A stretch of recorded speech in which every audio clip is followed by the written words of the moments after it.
Praise the lord. ఈ దినమున పరిశుద్ధ గ్రంథం నుంచి కీర్తనలు 81వ అధ్యాయము 10వ వచనంను మనం చదువుకుందాం.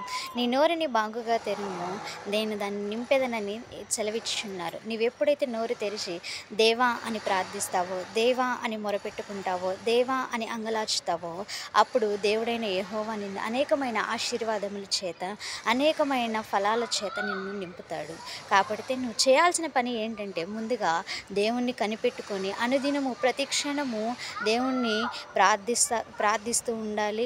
దేవుణ్ణి అడుగుతూ ఉండాలి. అప్పుడు దేవుడు నీకు అడిగిన వాటికంటే, ఊహించిన వాటికంటే అత్యధికంగా దేవుడు నీకు అనుగ్రహించబోతున్నాడు. నిన్ను ఫలభరితమైన జీవితంతో నిన్ను నింపబోతున్నాడు. ఈ చిన్ని కొద్ది వాక్యం దేవుడు దీవించునుగాక. ప్రార్థన చేసుకుందామండి. పరిశుద్ధ జీవం గల రాజానికి స్తుతులు స్తోత్రాలు చెల్లించుకుంటున్నాను ప్రభానైనా. ఈ దినమున ప్రభానైనా ఈ యొక్క వాక్యం ద్వారా మీరు నాతో మాతో మా అందరితో ప్రభానైనా మాట్లాడిన విధానాన్ని బట్టి నీకు స్తుతులు స్తోత్రాలు చెల్లించుకుంటున్నాను ప్రభా. అయా మా జీవితాలను నీ యొక్క ఆత్మతో నీ అభిషేకంతో నింపండి.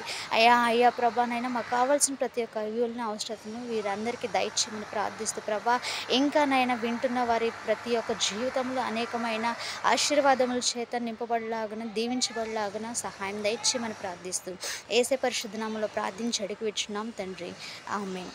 ప్రైజ్ ద లార్డ్ అండి.